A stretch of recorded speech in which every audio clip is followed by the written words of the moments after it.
So this week we're going to go over chapter 7 or unit 5. And last week we talked about cloud as being part of the infrastructure. This week we're going to look at defense in depth and a little bit more protection in your infrastructure that entails your networks, right? Your critical systems and also cloud systems. So we'll look at the services and different areas in security. So to review, in the past, you probably have learned defense in depth in CIS 27 or 27A or 27B.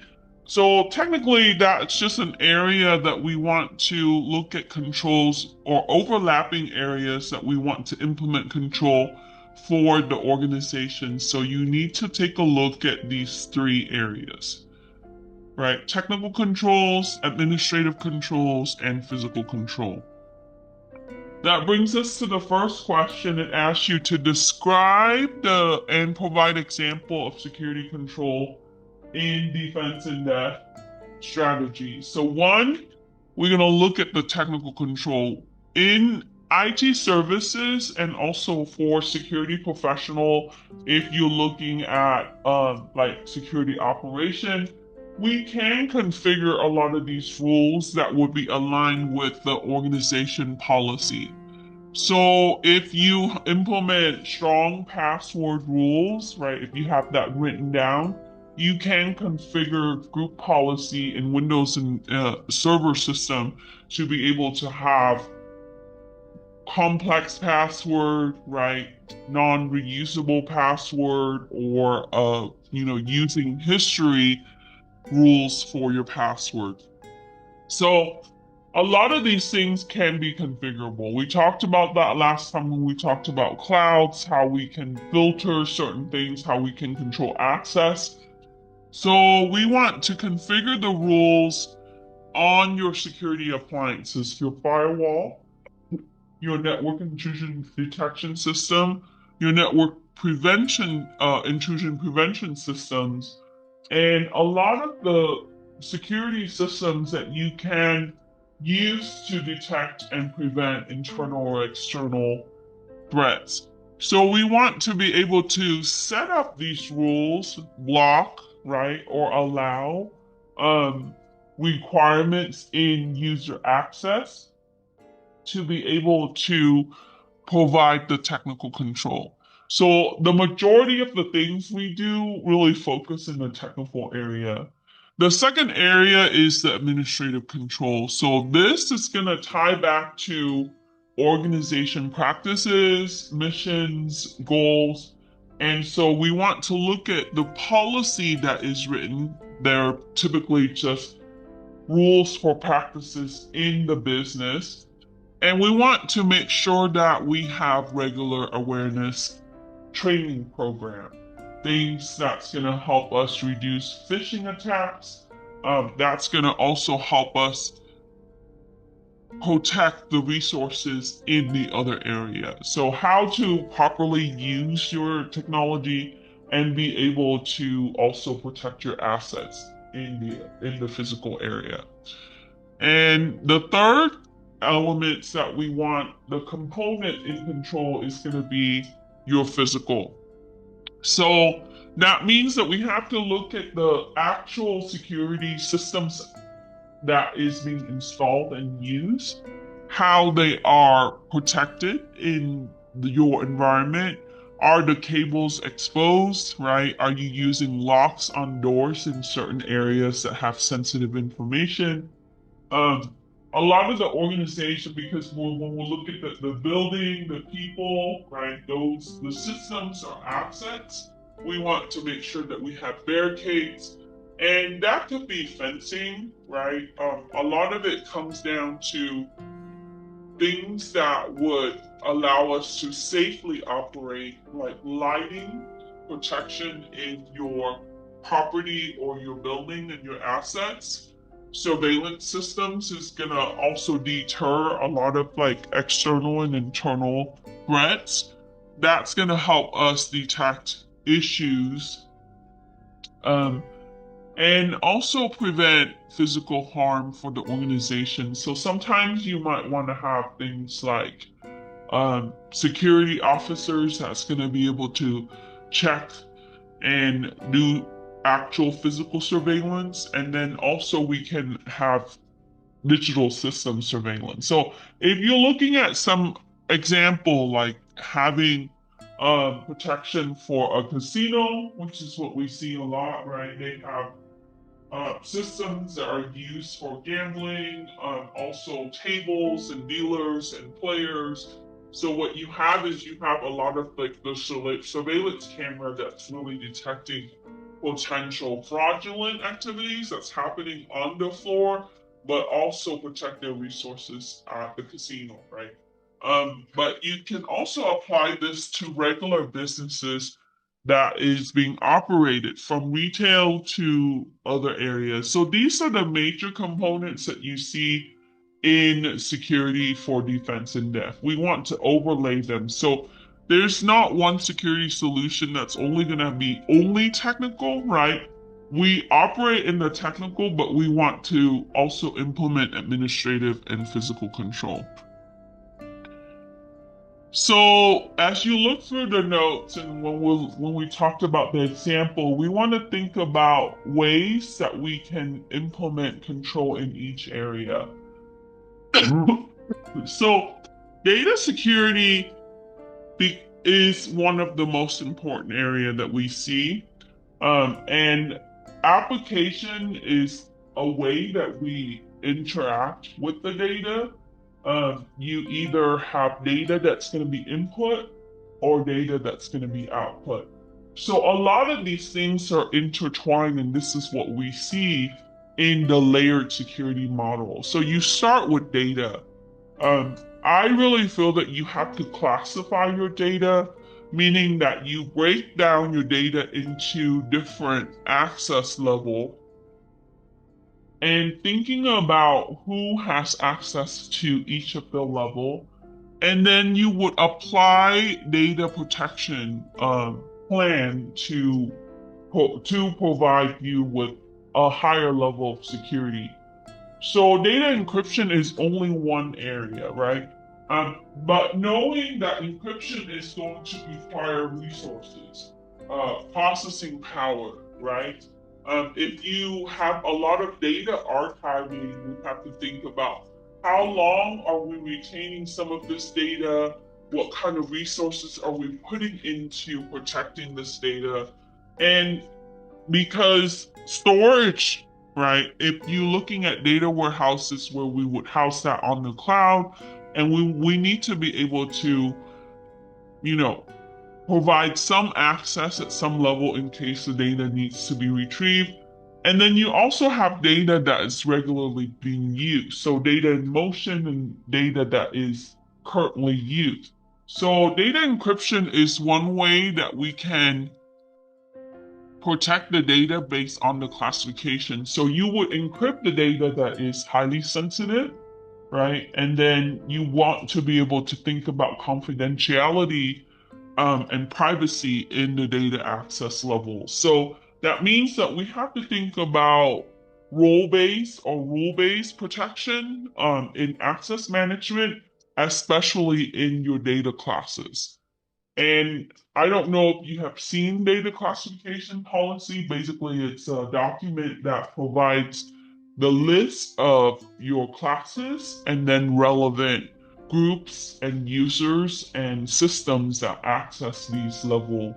And then we would then apply the technical control where we would configure, right, the permissions for your data. So, because data is really pertaining to objects in your environment, when you encrypt the data, right, you're gonna have to make sure that you maintain the encryption key. So there's element in encryption that we have to think about, especially with data access. And then application security.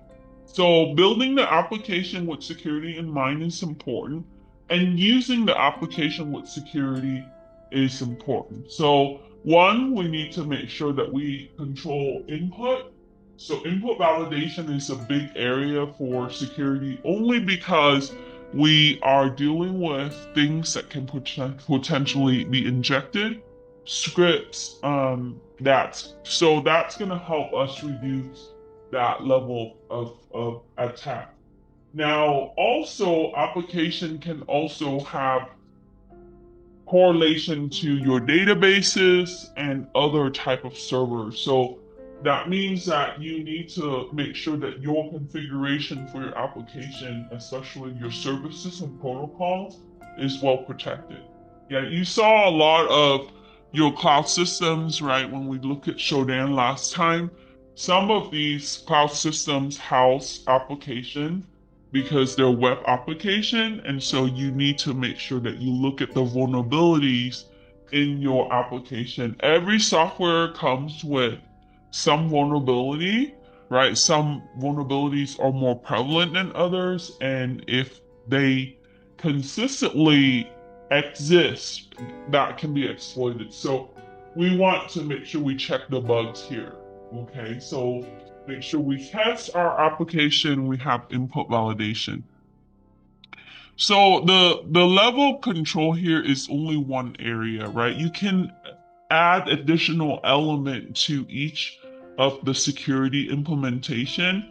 So input validation is only one area of application security, where we would think about like access level on the development end and on your critical servers and how it's configured as well.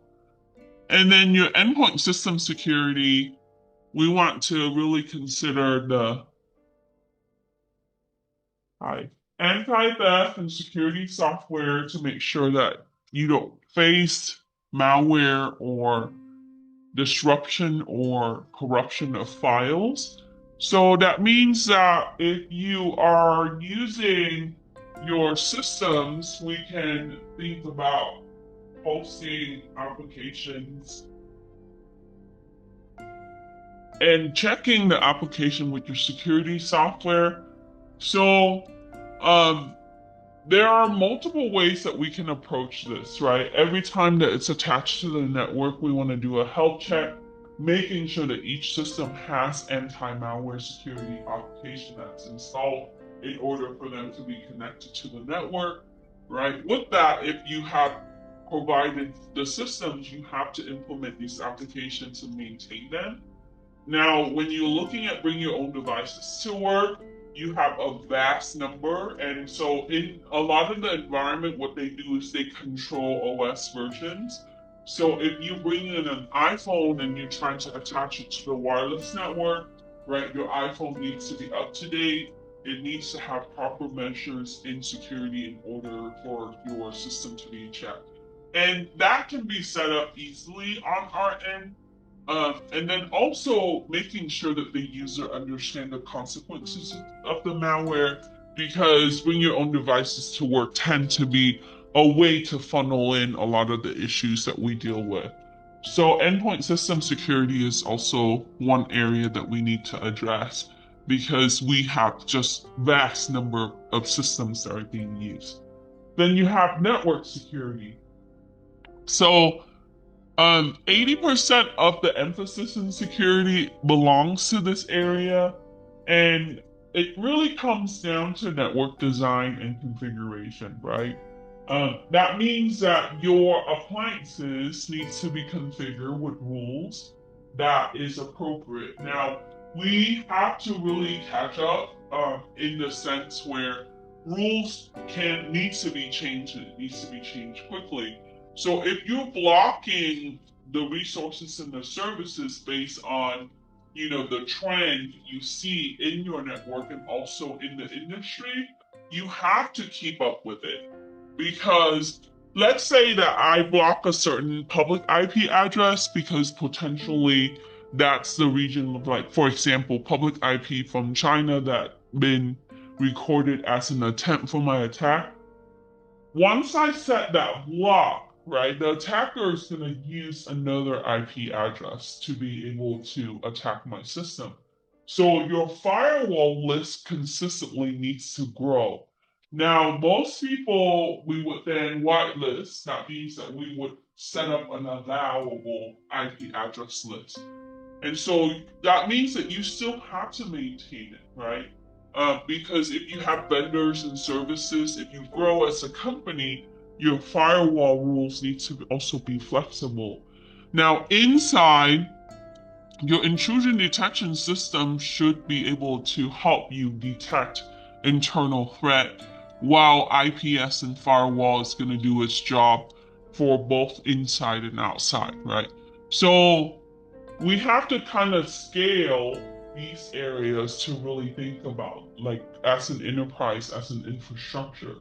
And then you have application firewall that's going to deal with a lot of the things like components of your data and databases, along with network connections and configuration and services, right? I really, a lot of these things really drill down to a lot of this area. So access management from user accounts to configuration on your systems who remotely connected to your system to configure or remotely connected to your network to be able to access their resources and so on.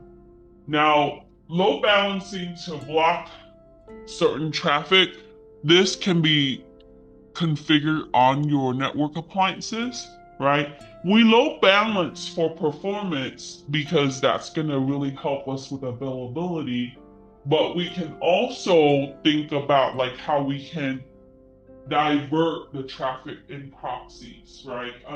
I didn't really specify that when I wrote that. It's kind of like a general statement.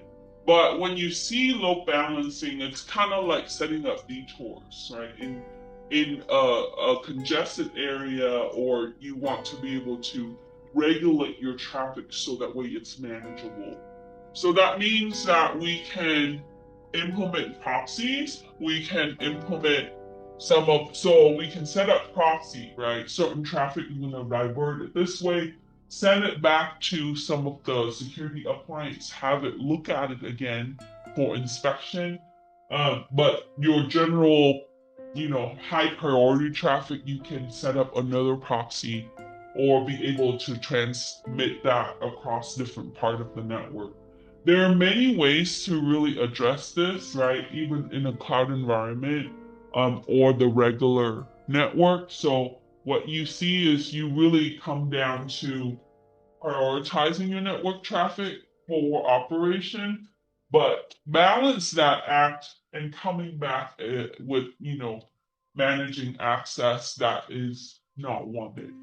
So this is a harder area. So if you get into network defense for security, a lot of people want to get into this area of blue team, right?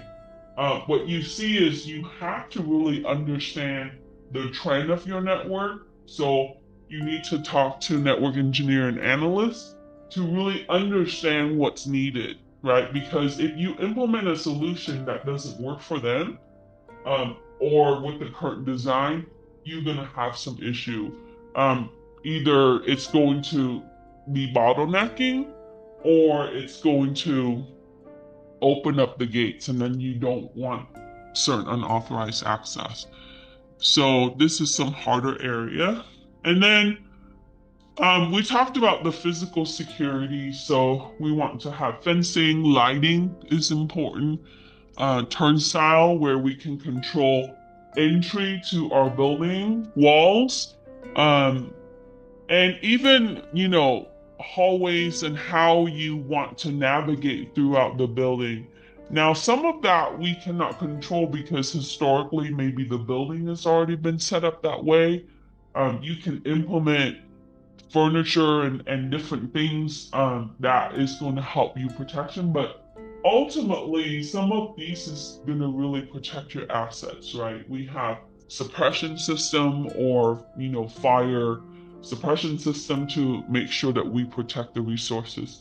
So the majority of the business units see they use water based, like including here, right? If the fire goes on, the sprinkler is going to sound, all the on system is probably going to be impacted.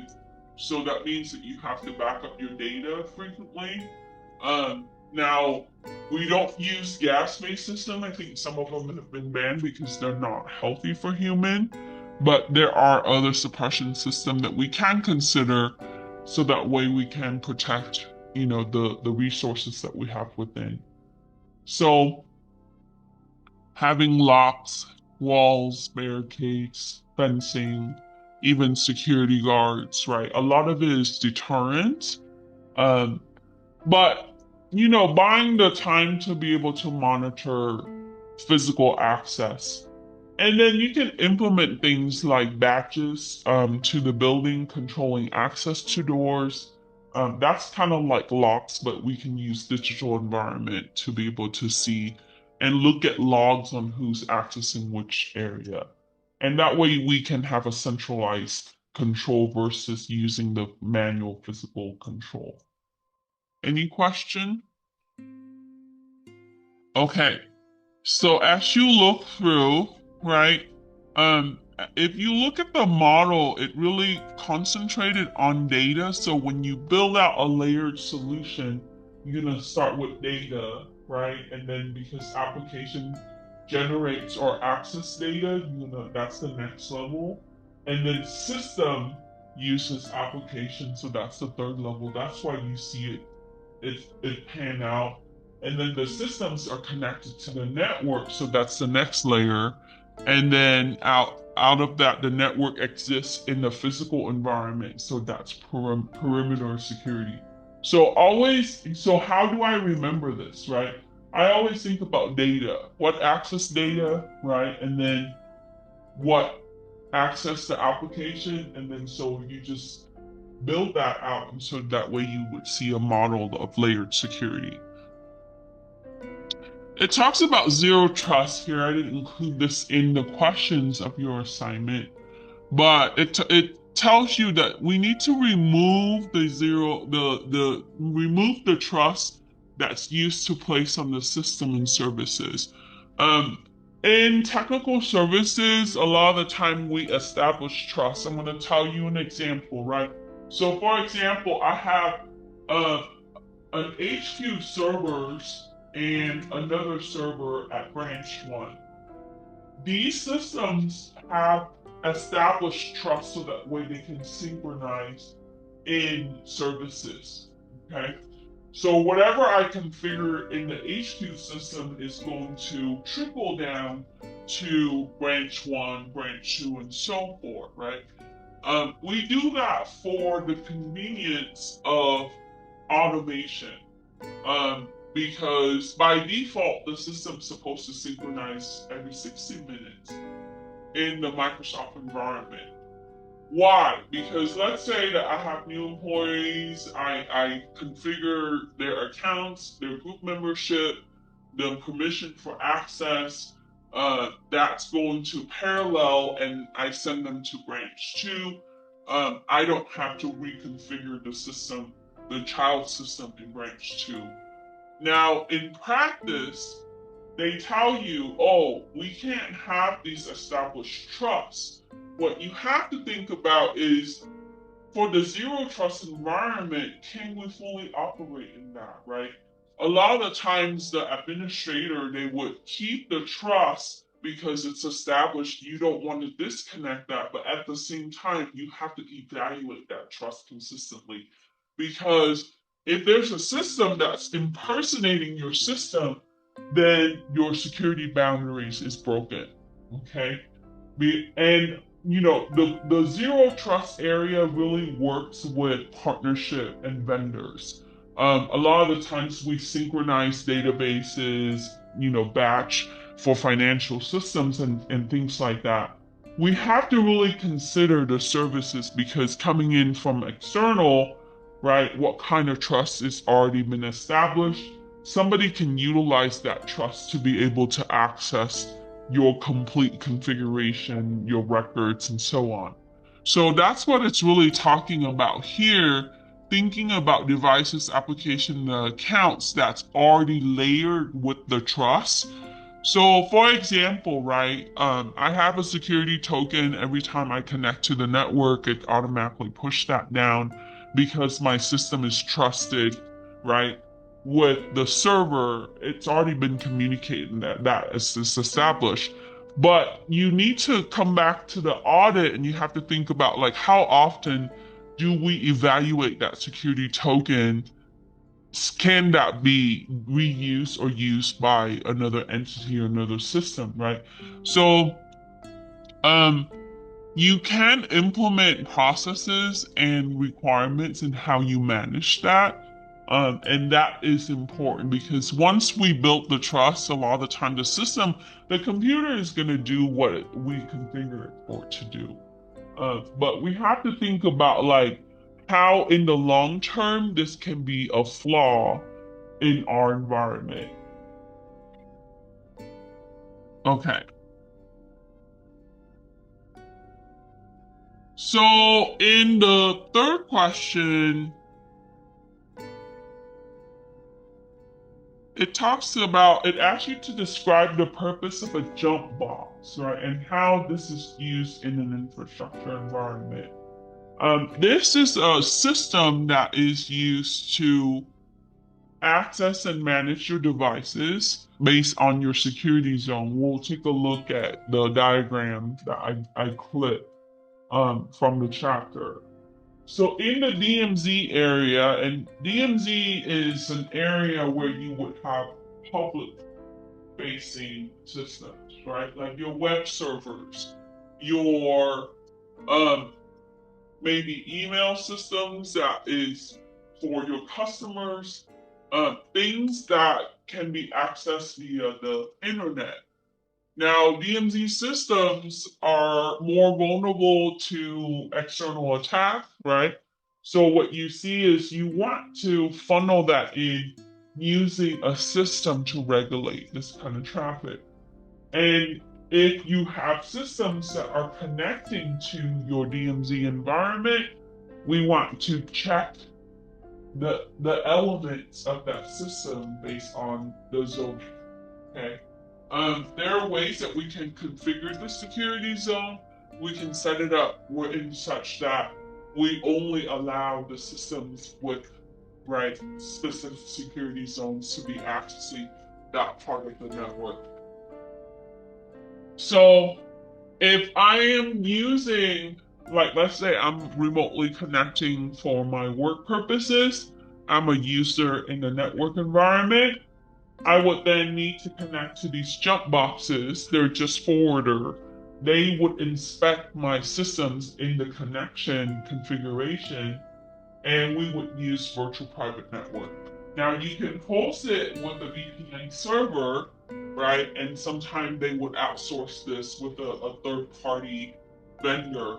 But in that, so that means that in my enterprise or my infrastructure, what I need to include more than one jump boxes to regulate the traffic with the virtual private network for network access, especially for your endpoint access.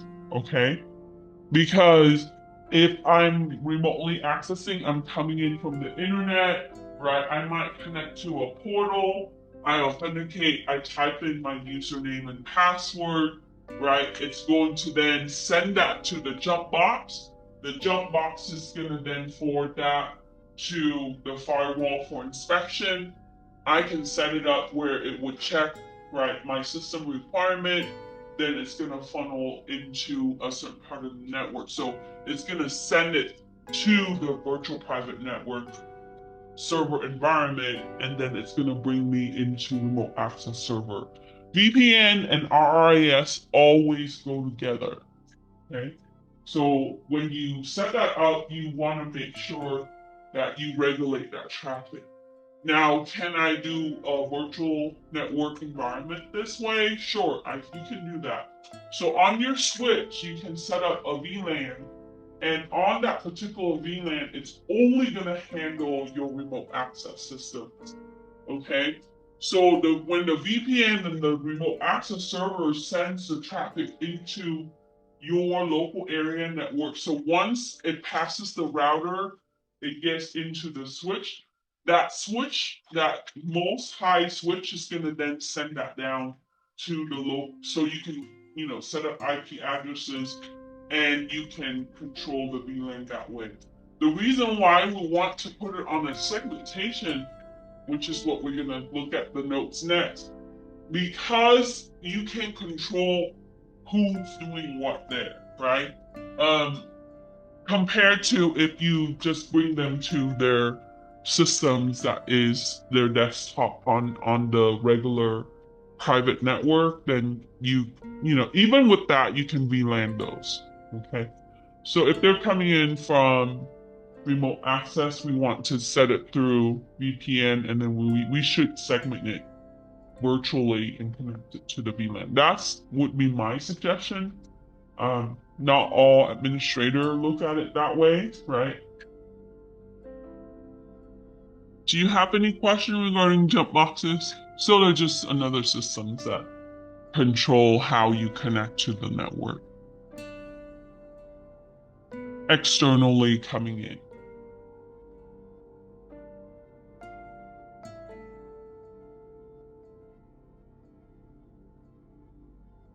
Okay, so where can I find this information, right? Jump boxes, or they're also known as servers, you can find them on page 2, and suggested that when you go from one segment to another, you should establish trust, because there's different trust level requirement. So it would look something like this, right? So here you are accessing the internet coming in, and you would typically have a border firewall, because that's going to filter all the things that are coming in and out. You also, in this diagram, right, this design, not all infrastructure would be like this. They also have another firewall, so they have an in and out, right? So you are going to have a firewall pair here. The problem with this design is, depending, a lot of the times you're going to have a little bit of bottleneck right here. Then you also have a web application firewall. This one is really going to manage, your web servers, your application servers, right? But your traffic is going to come in from the outside. So let's say I'm a remote worker. I connect to the internet from home, right? I access my portal, which is usually typically hosted as a web page that has account authentication. I have to log in, and it's going to check with the firewall. It's going to send that in. And through that, if my systems and my authentication credential matches, everything is good, then it's going to funnel in through the VPN. Now the VPN is gonna connect that to the jump box, and then the jump box is gonna then bring you to different network. Now in this design, it doesn't really show remote access server, but remote access server works with the VPN connection. So this is what you see. Now, once I get through, right, and I get to the jump box, it's gonna forward me to specific critical system like storage server, if I need to access network drives. If I'm using virtual environment, I can spin up instances to be able to access my virtual desktop, which is typically the case if they're using thin client or other things. So that's what you see. Okay. All right, any questions regarding JetBox, how it's used?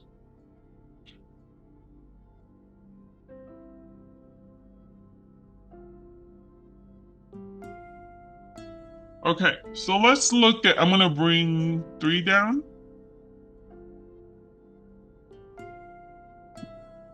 Or maybe 3 up and 4 up. Sorry, 4 kind of dropped low. Okay, so let's talk about SDN, software defined networks, right? So Microsoft has a whole division on network automation. where a lot of the enterprises they do that. Software-defined networks is how we would use configuration, use software to manage our systems. Um, and we can utilize some of the services, but keep in mind that some of the protocols that you use in SDN, like SNMP, they do have flaws, they have vulnerabilities. Um, but typically, you would implement scripting or APIs to be able to monitor, detect, and prevent. We use this from an IT perspective for configuration, update, upgrades, etc. But from a security perspective, you can implement security tools to be able to monitor your network systems, right? Having protocol analyzer to be able to analyze your packets, uh, and then also implement rules through scripting to be able to block or allow certain activity. SDN is definitely a way to streamline a lot of the processes, especially when you have thousands of systems that are connecting in your environment.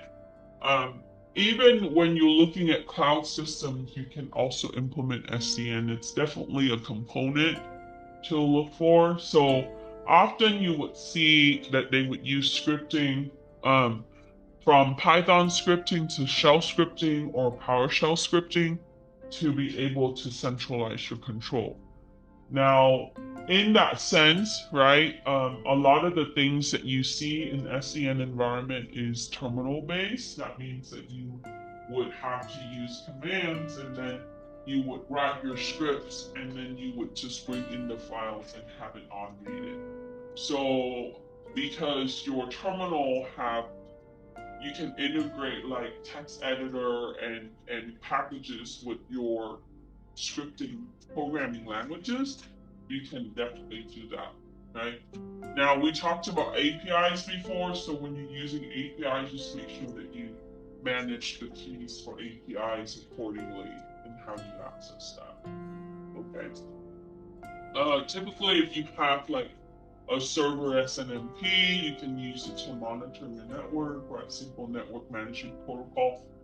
We can use that to do inventory of our systems, um, and then having a lot of the configuration built into your scripts. So when you see this on a job requirement, right, you can take a look at the technology that goes into it. Um, I have integrate this with CIS 40B, which is Python for network, and you can do a lot with this. The same thing with CIS 30C.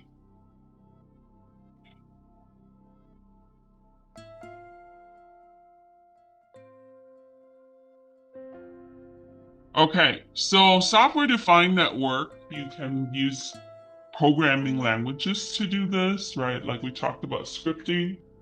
Um, Now, you need to know that nothing is going to be 100% secure, right? If you're using certain services, if you have a lot of different vendors from Cisco to Windows to different products, as you know that you will have some risk in that, right?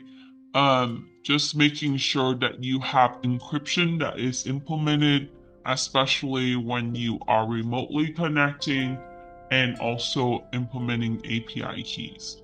So, any question?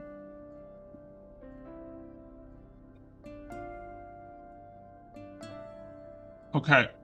So I think you have probably have a lot of exposure to your virtualization from a hypervisor too, right? When you're using VirtualBox, that is a hypervisor. It's software oriented to your host where you can just bring up your virtual machine and be able to play it from a storage location Cloud-based system is kind of like that. You can spin up your virtualization environment, but we need to really talk about how we would manage our virtual desktop. Now, in you would see the primary provider like VMware or Microsoft. Microsoft has Hyper-V, and Hyper-V is basically the software that we would use to manage the VDI. Um, you can have a certification in it. So when you use virtual desktop infrastructure, typically they would have a server system that would manage all the elements for that VDI. From how you would look at like VirtualBox file with the disk file, memory storage, and so on. Because a lot of these systems, if they're using like thin client, they might use a virtual desktop infrastructure where you would pull right your desktop element with the application configured already to be able to access. That can also be a server, right? It can also be security appliances. It doesn't necessarily have to be a Windows PC or a Linux PC. We talked about containers, right? Like using Docker. So that can be used for like control environment or a testing environment. So this is a way that we can set up virtualization so that way we don't have to use a lot of the physical hardware resources.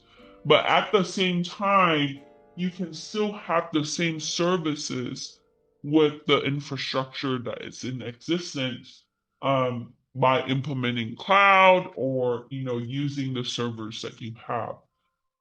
And so this is a way that we can control how our system resources are being accessed, whether it's for the user, right, for your critical system, for your security appliances, and so on. So virtualization really play a really big key only because we have the software and the element that we can build out so we can simulate basically the network environment and the infrastructure in so many different ways. Uh, Compare this to many decades ago when we don't have this resources, right? We're very limited to the actual physical systems. And so we can save a lot of money this way. We can do a lot of things with it from testing software all the way to testing your security configuration. Okay. So Docker can be used here. There's other products that you can see, but primarily you're gonna see like VMware where using vSphere, Microsoft Hyper-V. There's some other products, but typically you see those are the primary for virtual desktop environment. Okay, so you might see Docker or Kubernetes in job description, right? And these really pertain to container. You have seen or done lab with Docker before, right? Where you install Docker in your Kali Linux. So Docker is just basically a software package that you can use. And what that does is it takes a storage location and it treats it like a space that is specifically for that purpose. It's kind of like, how you designate an area of your home for certain things, right? Like your garage is for car, right? But sometimes we use it for other things, right? But so Docker is really a way that we can control that storage, right, as a container. And in that container, we want to be able to implement, like we can use it to test malware, we can use it to test server system configuration, we can use it to, you know, run some security API scripts. There are many things that we can do with a container. Another option to Docker is Kubernetes. This is also a very common product, especially on the cloud environment. So, what does this mean in cloud? Cloud is just a remote server systems that also have storage. You can set up container on your server system that is in some, Amazon data center or Microsoft data center, right?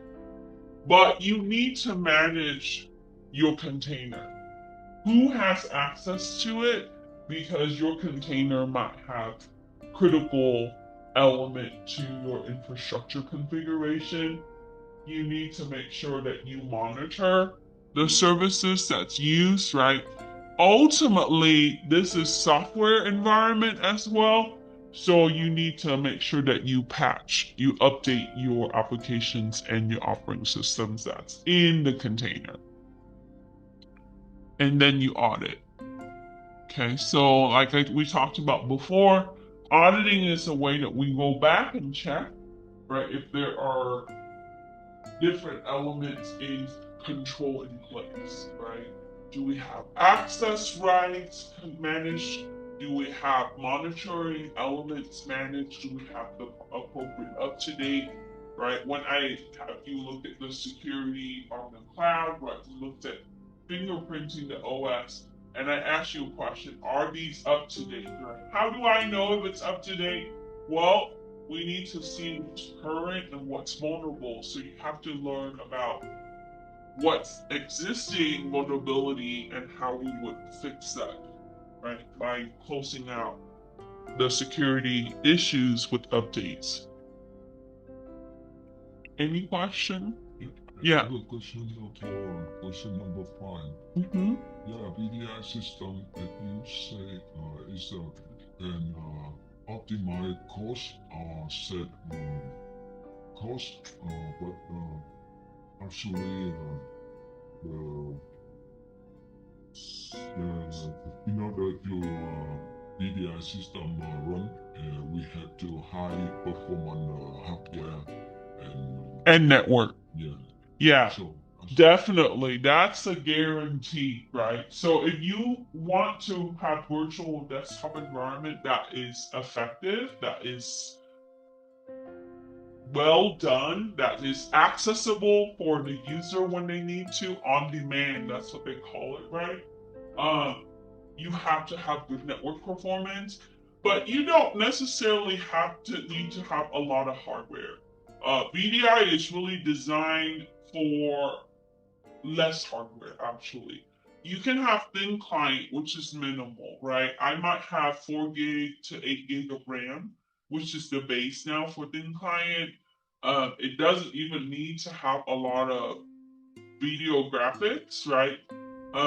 You can have just as long as you have network connection. So typically, it would pull your OS and application from the server itself.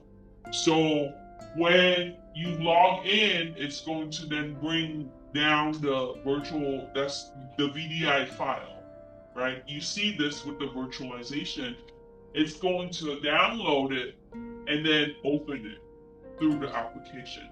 So the main benefits of VDI, what is the main? It's cost efficient for sure. The main reason for the business perspective is cost. But the capital investment, I think, at the beginning. So let's say if I build a brand new company now, you're gonna see that it might not be the first year that is cost efficient. But in maybe 3 year scale, return on investment is probably more ideal. I personally don't like thin client, but a lot of businesses use thin client. We use some of that here. We use some of that, in different businesses. The cool thing about VDI is that you can work anywhere. Yeah, it's kind of like it also saves your profile. So if let's say I have files that I save to my desktop, it's gonna back up all the files to the server. That instance is gonna be pulled. So every user is gonna have different files. You know how when you look at the virtual system, it has the logs and it has the state. Your VDI is that, right? It's a state machine, so it updates that. So whenever before I shut down, right? When I log off, it's going to update the VDI file from my local. It's going to sync it every single time. Yeah. So in a perfect environment, it should be ideal whether I work here or I'm logging in virtually from home, right? Um, and you can customize it with specific applications. So if I'm a designer, I would have a VDI with specific application, whereas if I'm in IT, I would have a different VDI. So VDI should be used for the organization. Yeah, we have some of that here too. Like we use it here for like different applications that are specific for a group of users, right? So you don't have to have a very large enterprise to do that, but I think because the software cost is much upfront, right? That's the capital investment. It's the software versus the hardware. Yeah, ideally a lot of the times they use it for an enterprise level. Yeah. So if you have lots of locations, you have a lot of users, maybe virtualization would probably be better. So I've attended like Microsoft and VMware, vSphere. I had experience in vSphere for that. Yeah, initial sale with software licenses a lot. But once you have that capital investment, if you use it in the long term, you do see the return on investment in that. But we control it with, I think it's managed a little bit better with security now, because you can also manage how the VDI is configured as far as how it's accessed, who have access to it. So it's centralized for sure. So a lot of the data center that you see, right? Let's say that you use a local cloud company, they use VDI. Most of your, DNS, your Active Directory, a lot of those are coming in from VDI for sure. Because I talked to somebody that owned a data center locally, and he told me 90% of their stuff is all virtualization. Yeah, that saves them so much money. So they spent a lot of money just fiber connecting to this virtual environment. And, as long as you maintain the storage for the VDI and the processing power and the RAM, you're good. Yeah. So in the long run, I think it's money saving. You're right. Yeah, initially you're gonna have a lot of investment and definitely networking capability needs to be there. Okay, so let's take 6 down. Okay, before we answer this, I'm gonna come back to here. Um, So virtualization, we talked about that. Make sure that you monitor, right? And you control your virtual environment. So if you want to, have some skill sets in this, I encourage you to, check out some product like Hyper-V for Microsoft, VMware product. It's always good to get their certifications or have knowledge of that. So because it's regularly used as well. And then I added some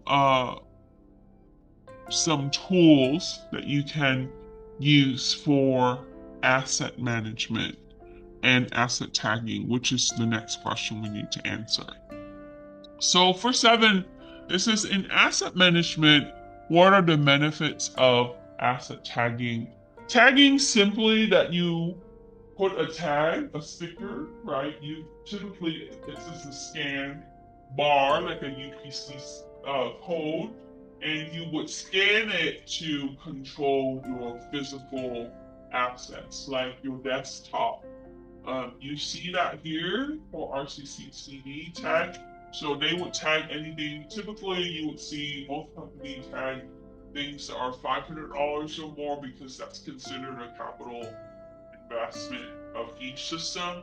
So anything below that, they lost and over the time that you use it, the depreciation in the equipment is not worth it, I guess, for management.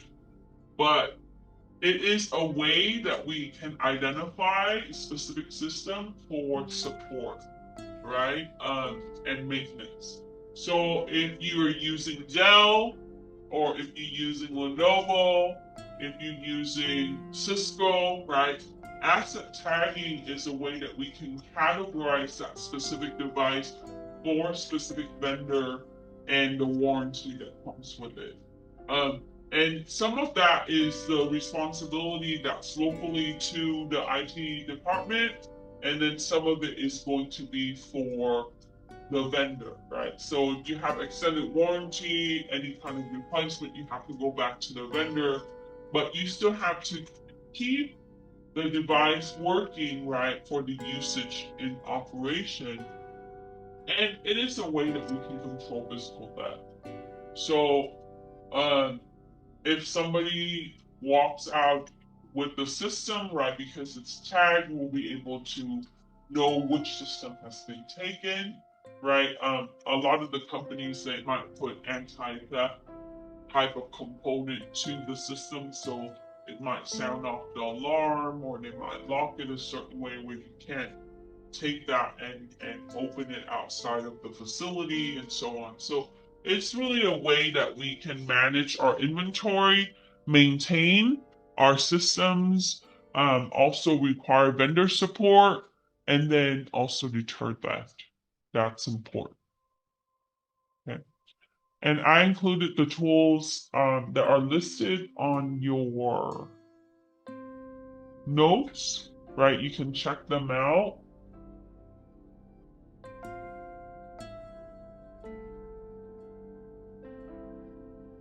And then question 8 asks you, what is the role of bash and host in events logging? And so it is used for remote log server. This is a way that we can monitor and analyze your infrastructure only because our infrastructure is vast, right? It's why you have systems on the DMZ, you have private network systems, you have endpoint systems that are connecting into your networks, right? Not necessarily bring your own devices, but devices that you provide to your employee. So it allows us to really control looking at the type of events that are happening in all different types of system in our environment. Uh, and so it's just a way that we can manage our logs. And it stores that.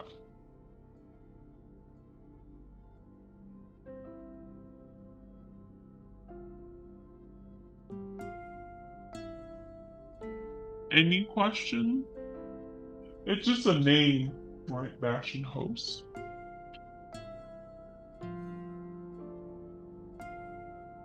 Okay. So logging, right? We want to make sure we secure our log files. We monitor and store that centrally so we can manage it. Logs can generate a lot of storage. So you want to make sure that you archive your logs, and then in the case that if you have incidents, you can go back. So historically, sometimes you might have things to go back to in years back, right? It also allows us to use logs to really understand the trend in our system usage in the infrastructure. So you can do analysis in that, especially for security. And then bash and host information is located on page 4.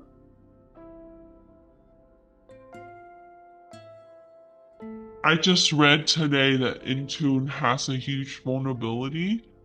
And I don't know if you heard of like Striker, right? It's all over my feed this morning about like how they capitalize on Intune from Microsoft. So Intune is a software package that you can use for maintenance in the system. Um, a lot of companies use it because they use Microsoft products. but there's been, I guess, attempts in devices that are being attacked or used with the vulnerability that exists. So this is something that is kind of new, right? And then they were talking about like certain groups that are managing some of these devices remotely because of the vulnerability. So, but you need to make sure that you validate your system settings, right? Tools are always going to be convenient, but at the same time, you have to understand their weaknesses to be able to improve their security. Okay, so it talks about encryption here, and encryption is used across your network from data to systems to network appliances. And so make sure that you protect your keys and you store your keys accordingly.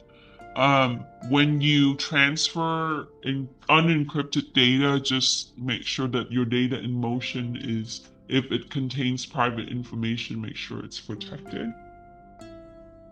And in the next section, we're going to go through and help us answer the next question. So, your digital certificate is incorporated in all systems, from your mobile devices into your cloud devices into your endpoints. This is a way that the system can see, right, who has access and who should be trusted. And certificate is crucial in the security component. You need to have a certificate in order to have, certain resources, right? Um, and so certificate is also incorporated in encryption environment as well. So that means that we need to make sure that your keys, right, and how we control the lifetime of the certificate is important. Okay. So, how should we manage encryption and digital certificate in the infrastructure? One, we need to make sure that we manage encryption keys, right? Um, Depending on the algorithm, you're gonna have keys that are designed for specific algorithm. Encryption is only gonna be secure if you protect your key, right? It's like if you lock your door, but if you leave your keys out, well, someone can open your door and access your house. So now, what once you decrypt the data, you have to look at permission management in access of that particular data, or if that data is being transported. So your data classification here is important, and your data permission is important. So um, where that goes to, how that's being in transit, or how that's transmitted across the system. CA stands for Certificate Authority, and Certificate Authority it's a role that the system take on to manage your certificate. So if you have a server, right, you can configure a server to be Certificate Authority, your CA, and this server is going to issue certificates to other systems. And through that, certificate is just a file, right? It's a file that can be referenced by other systems for access, right, to other resources. And so if you have this centralized, that can reduce some of the problem in that, someone else can access other system to be able to access your certificate.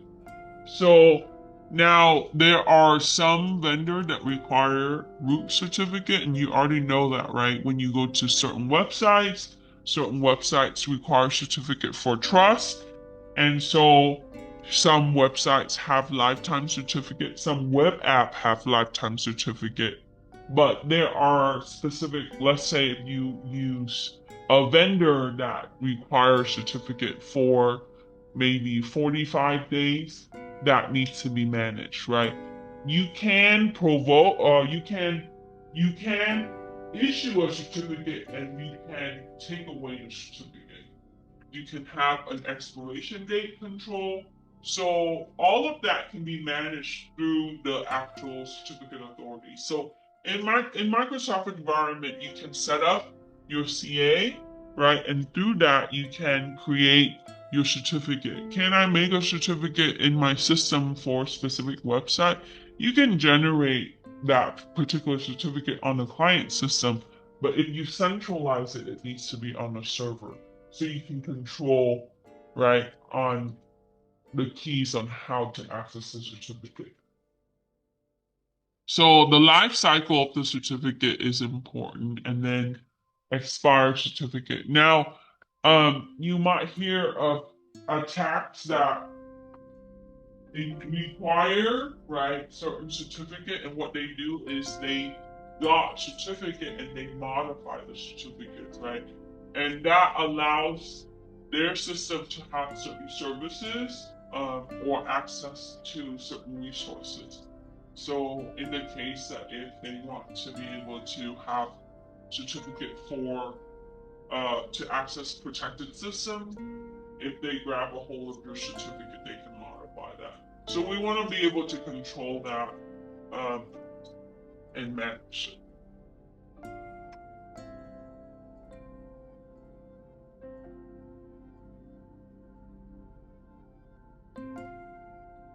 Okay, so we want to be proactive in security. We want to always think about how we can improve our security posture. So a lot of the times, controlling damage is a reactive. Okay. But post attack, what you need to do is you need to possibly think about how you can use that to further understand and improve your security in your infrastructure. So when you are countering an attack, that is a way that we react to an attempt, right? But really understanding how to be preventative is to make sure that you have a thorough understanding of your vulnerabilities. And I emphasize that a lot. Your threat analysis and vulnerability analysis is going to really help you in the long run. So when you do recon, for a lot of the times, it's really help you understand what countermeasure you're gonna have. So if you do your homework, right, and you continuously to do that, you have to have continuous evaluation. It's not a one-time thing, and it is something that constantly drives this industry for sure, right? You have to understand like which software. Like I told you, right? We've been using Intune for a long time. Everybody uses it. It's great. But then, the announcement came out that, oh, somebody capitalized on that vulnerability, and now people are like considering, okay, maybe if I'm using this regularly, I have to find ways to protect our systems by patching it. And even if they have the fixes for that, you have to look at how you can control it better, right?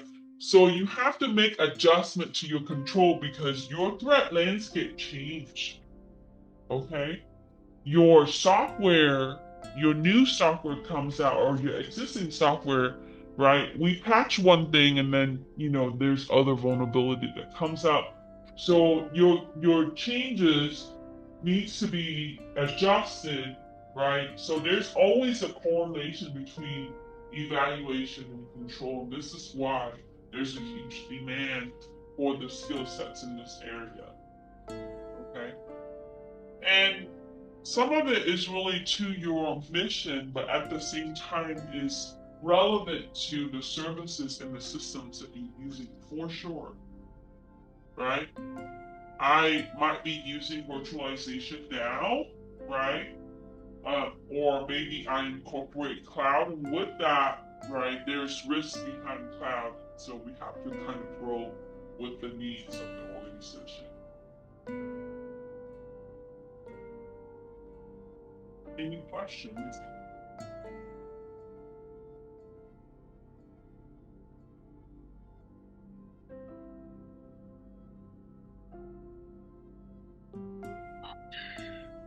Let's take 11 up.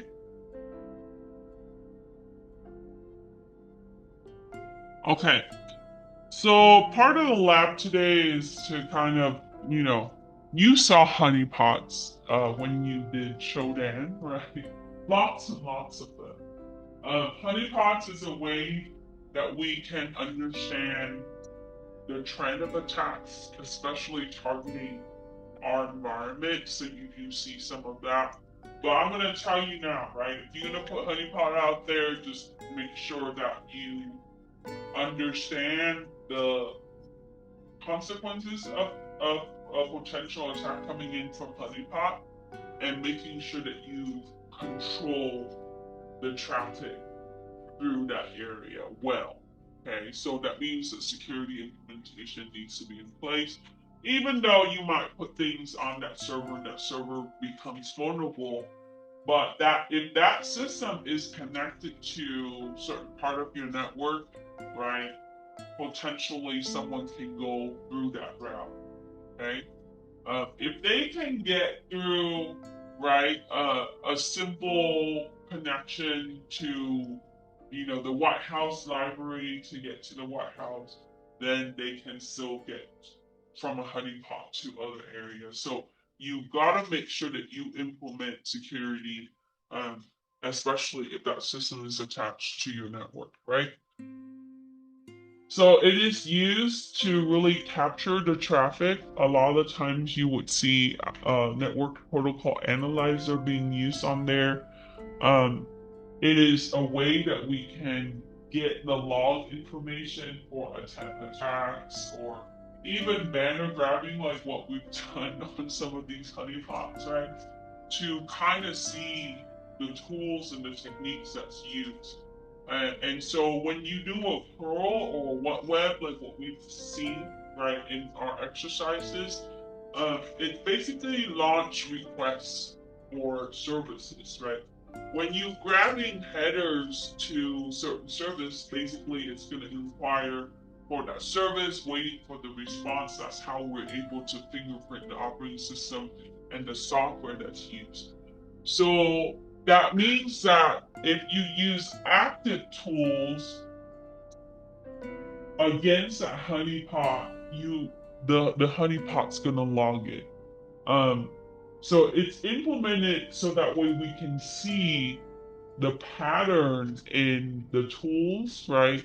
And the traffic that's being generated. Everything comes through the network externally coming in, right? Through the internet, we would see public IP, we would see the type of services. Like if I'm doing web server banner grabbing, I'm going to see HTTP requests, right? With the handshake. Uh, if I'm using a certain command, right, that's going to launch. And so you're going to see a lot of that. And with that, we would then implement security measure. Have you done, if you attempted something, it works the day before, and then when you try it again, right, it doesn't, it's 404 or it's an error, right? Because what happened is they come back with a countermeasure and they're saying, okay, we're going to block your proxy. We're going to block your request, right? And so simply, we would then implement appropriate configuration on how we would transit all of that traffic through different rules of our firewall. So if they attempt it again, right, it's going to block it. So it's a way that we can understand the outside traffic coming in and the potential attacks in our network environment. Does this work? Well, I mean, it's a way to lure attacker in that form. But if you're using search engine like Shodan, it's going to show you apparently that's a honeypot, right? And but sometimes attacker would go and look at the honeypot to kind of understand a little bit more on how they would be able to uh, look at your services. And then, yeah, we'll see. um, how can we do honeypot? For a public honeypot, you simply have a public IP.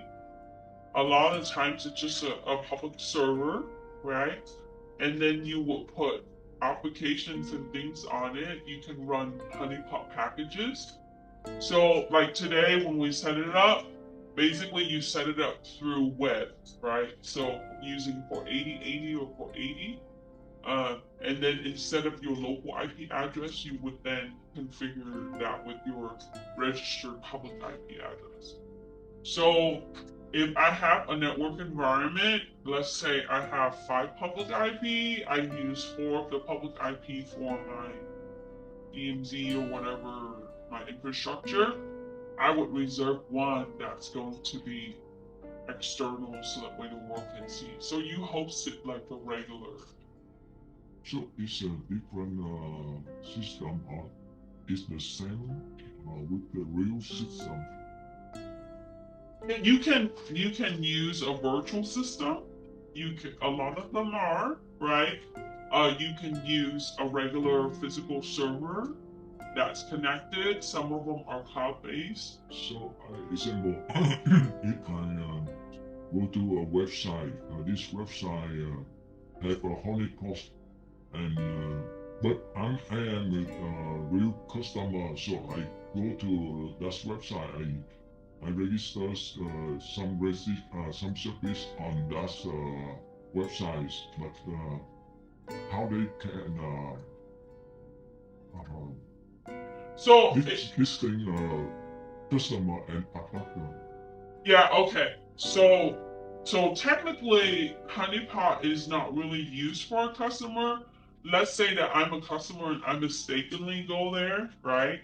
And I might fill out some information. That information will probably doesn't go anywhere. A lot of the times, honeypots are placed there with things like, things that would attract maybe some landing page, maybe sometime driver files, maybe like a folder that has fake passwords on there. So if they traverse through your honeypot web server, right, they might find something that an attacker probably look at that as maybe it's relevant, but it's not, right? So it's a trap. So basically, if you land on there as a customer, there's not a lot that you can do to it. Okay, a lot of the times they would put things on there like a landing page, maybe some files, some folders, and then they would run some monitoring tools in the back, and that's what you do. Okay. If you really want to make it like a full-fledged server with a lot of things on there, like a form where people actually fill it out and see if they can do SQL injection. In the real system. Right. So it's a service that you run as a honeypot so that way you can gather some information. Oh, it's not a distinct system. You can make it look as real as a web server with some element to it. But a lot of the times it doesn't really have it. You shouldn't have any kind of data repository linked to it. Only because one, right? So, like someone can go there and they can fill out some information, and it might, and you can have it where it's just delete their information. But yeah, so if a good honeypot will probably have something that's enticing, right? But at the same time, you would consider a way to really lower the traffic to you. Yeah, it's a service that you can set up. Okay. We'll do some of that. Okay, so last week we talked about Cloud Access Security Broker, right? And when you're using cloud resources, this is a way that we can implement rules and enforce them, right? Rules on how our resources are being used. We talked about that last week. So we'll do we'll use some packages, open source one for our honeypot.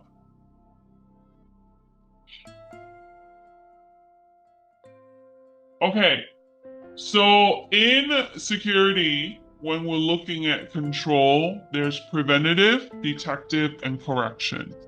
Typically, when you are facing attack, you are detecting attack and you are correcting the attack, right? You stopping the attack. So those are the two elements that you see with the control. We want to be ahead of the game. We talked about how we want to do risk analysis so that way we can have improvement in our security in the long run. So that's preventative. So if you want to be preventative, two things, right? These are only two examples, but there are other examples that you can find. Let me scroll up a little bit.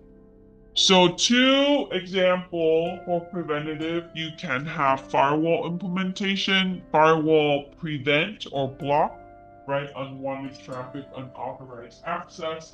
So, firewall is considered a preventative countermeasure. You can do user training and awareness program. This is going to help you prevent, right, phishing attacks, malware downloads, disclosure of passwords, those things that will be preventative, right? There are other things like if you're using anti-malware application, but remember that it's only going to be about 60% effective if you're using security application like that, right? So preventative control is a way that we can stop, right? Prevent certain things from coming in or jeopardizing our operation. Detective control, these are notification system, things that will go off. So if you have intrusion detection system, that will tell you if someone is intruding your servers, right? Your infrastructure, that will be detective control. If you have physical alarm system, right? If someone is breaking into your facility through the back door, that will also go off. Or if the fire breaks out, right, the alarm system will sound off. You would have suppression uh, mechanism in place. So that's more of a detective control. If you're looking at surveillance system, that is also and it's kind of like a gray area, but it is a detective system. It would survey potential physical harm to your assets, but it also acts as a deterrent. So, in a way, it does have some preventative measure in that.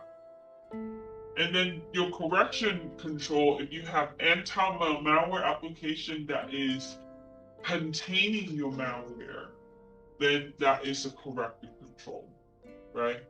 If you are patching or updating your applications or your OS, that is a corrective control, right?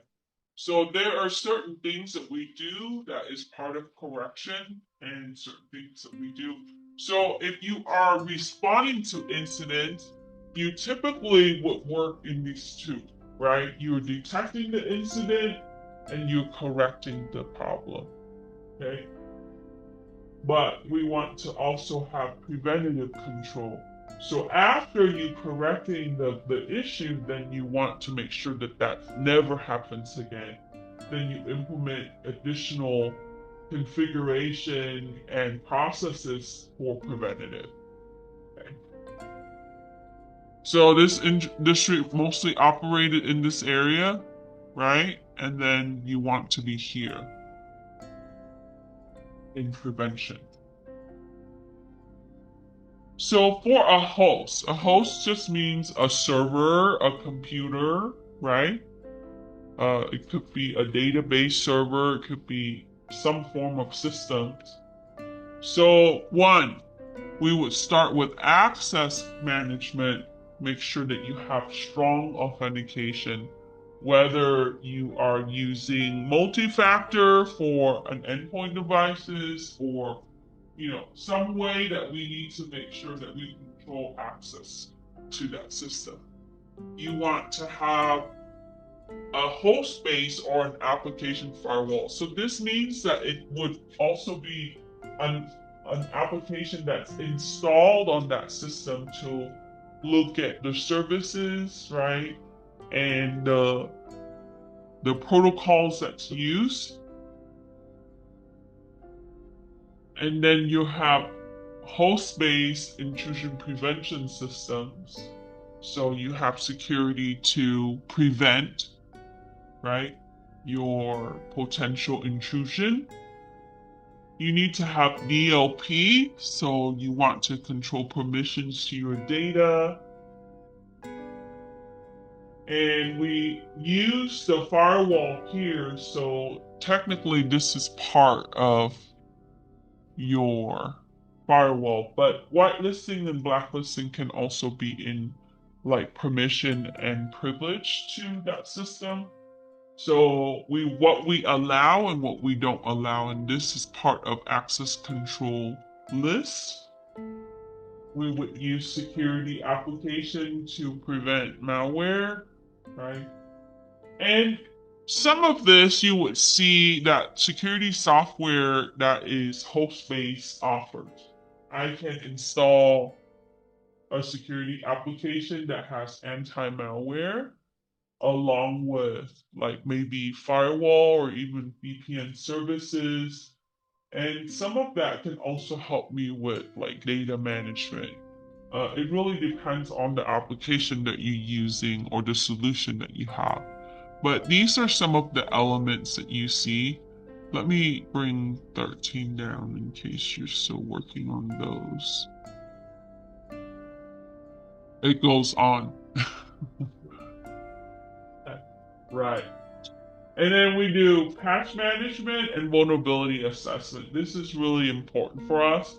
This is going to help you. We talked about how this is more of a corrective action, right? So once you correct, you need to make sure that you assess it again because software can continue to be vulnerable, especially operating system.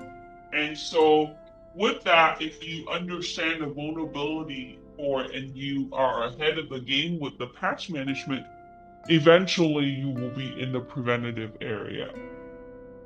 And system hardening can tie back to this, but it also ties to configuration and change management. So, like updating your firmware, especially when you're working with IoT devices, but you also need to configure your firmware. So when you're dealing with IP cameras or autonomous systems, making sure that you understand the vulnerability in your configuration and your services, and configure it in a way where you can still use the service, but protect your services, right? Sure. You recommend for how to configuration management? What software what method or something else? For configuration management, there are auditing tools that you can go through to first check if there's things that are missing in your configuration, depending on the type of systems that you use. So that's what I would start with. There are packages they sell especially for configuration and change management. If you're using Microsoft products, there are tools specifically for that. Yeah, so I can give you some recommendation, but yeah, I would start with auditing the configuration so what it's gonna do is going to look at like what you configure for what services, and the software is only gonna be how it's built, right? So from there, then what you can do is you can fix the missing things. So a lot of the configuration management tool would have those elements. Okay. But if you don't want to get the tool, then I would audit and then I would go back and fix the problem. Okay. Yeah, so we can take a look at some of the options for you. Are you looking for Microsoft products or Windows? Yeah. Okay. But tools are only as best as they are built, right? So yeah, I mean, out of the box solutions are never 100% perfect, but there are some open source options too. So, and then we talked about permissions and encryption. So, what we want to make sure is we want to protect our objects, right? Like your data. So, these two would correlate with data and also applications, data that's being used by the application. File integrity. So, we want to monitor that. And this can be, hash based comparison, looking at logs, and then managing your physical access.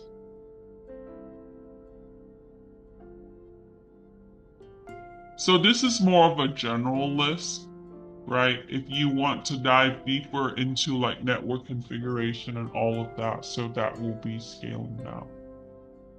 So in a security plan, at least you want to really think about like the model we talked about at the beginning. Data, right? Systems, networks, and then the overall infrastructure. So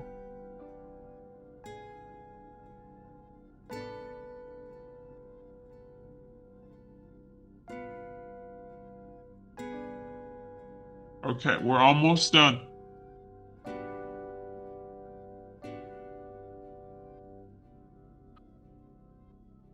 Okay.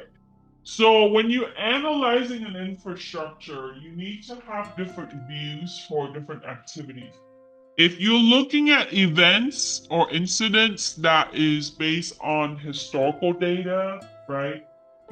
This is considered an operational view. That means that what had occurred in operation is what you're using to understand your trend in security. Okay? So that's called operational view. Now, if you're using a network design to evaluate potential weaknesses or attack surface, that's logical view. Okay, just think about network design, logical network design, so that's a logical view. If you are looking at settings, configurations, or services, that's considered a technical view. And always come back to technical for configuration and settings and services. So if I'm, going through and check to see what had changed in my configurations, right? The trend in misconfigurations, that's considered a technical view.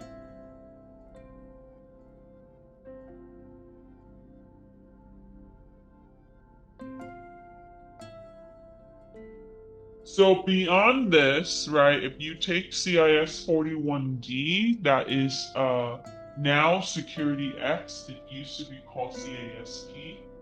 It's going to run this summer. I tried to offer it this semester, but they had canceled so it's going to be available online in the summer. So if you want to complete your certificate, 41D is the next level in the certification. Uh, I've had former students that work in security and they have gotten Security Act certifications. They have successfully improved their position in the company. So that class continues this conversation about how you manage an enterprise or an infrastructure. So it's gonna be at a more higher scale.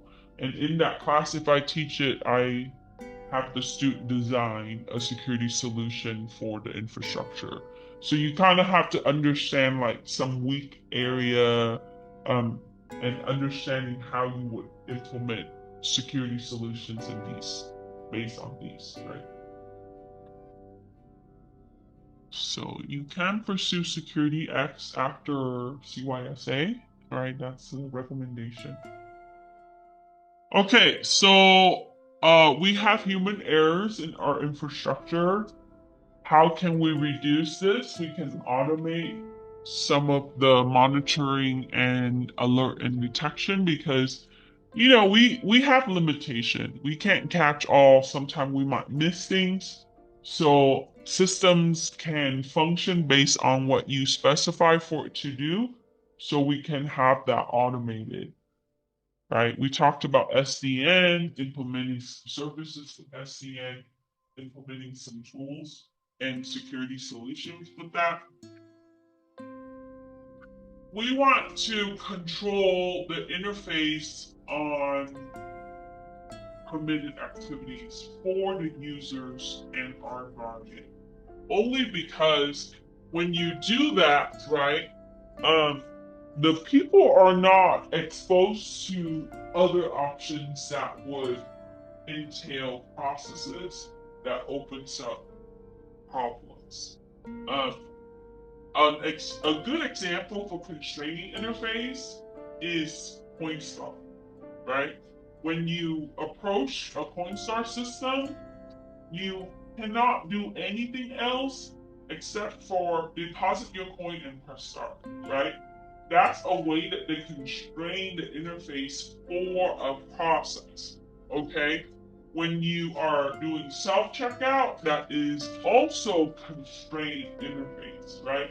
But you know that a lot of these run either Windows or Linux systems.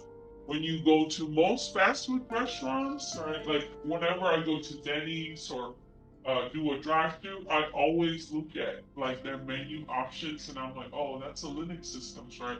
Uh, because I used to install a lot of these, and so what you see is that you have specific options that you can select as a user, as a customer, also as a cashier, right? And then you have an override option with the manager. So if you constrain the interface to only specific activity, you can manage the processes within that, right? Outside of that, if you give the user a lot of shortcuts and options, they are gonna click, they're gonna look, right? And someone else can impersonate them to look and click and access. You need to have procedural check as far as SOD, separation of duties, especially with the human, right? The people, the employees that have access to physical assets and logical assets. Okay. And then training requirement is important. By compliance, you have to have annual training anyway.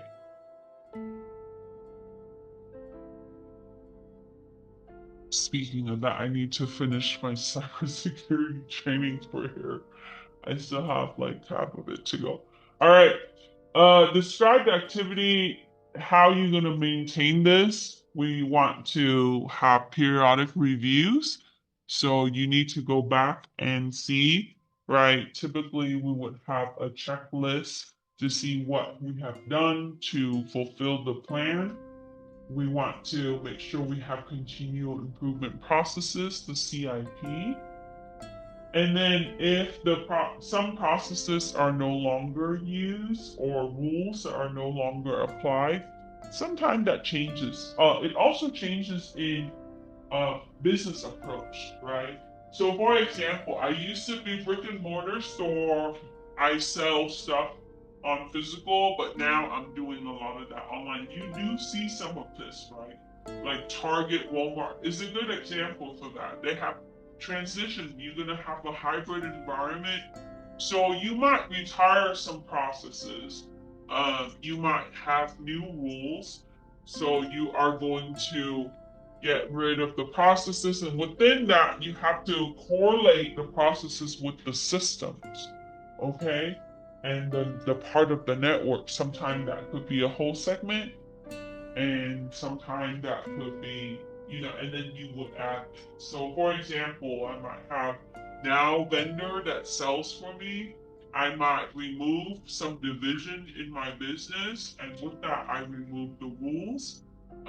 So, you know, and this always correlate to systems and services for us. Okay, so with that, you have to do change uh, and configuration management. Um, and then we have to document. Why do we care about the retired process? Well, because potentially, right, um, that can reduce some risk for us, or sometimes that can generate some risk for us. It depends. But you need to document that. You need to document the requirements. Is container interface belong to developer duty?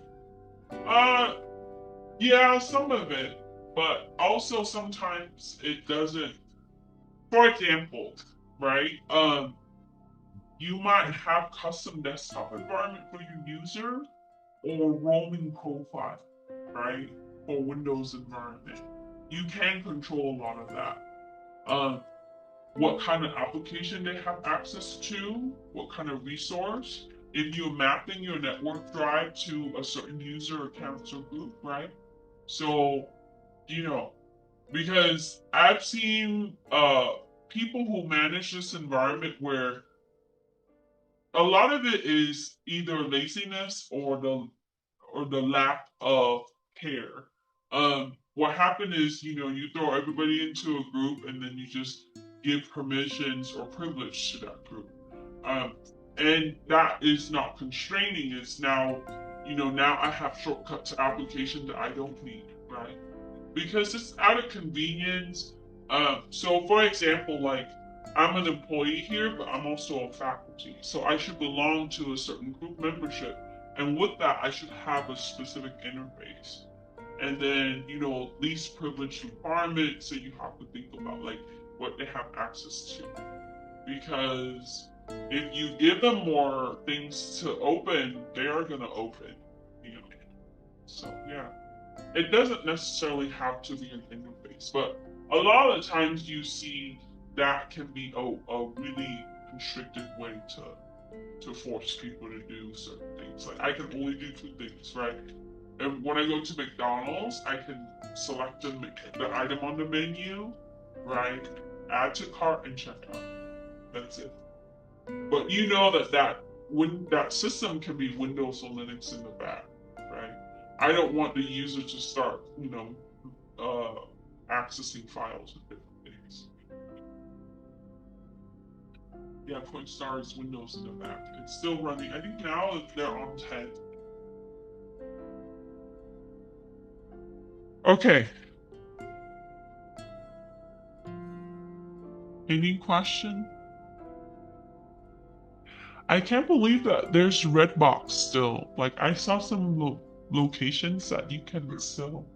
They're all shut down. They've been shut down for years, but because places that have them are the ones who are now responsible to get rid of them, and it's expensive. They don't I've seen them at grocery store where people can check out. Like yeah, like they can what? No, it's still there. Their logo, their full Redbox logo is. I think that they've been bought out by something else. But you can also remotely check out. Like you can leave a movie with the account. I've seen it at Winco and another location in Moreno Valley. Like there used to be a huge contracting division for Redbox for sure. Uh, but yeah. So you think about the processes, right? Now everybody is streaming, so a lot of those things kind of went away. Okay, let's stop. Oops.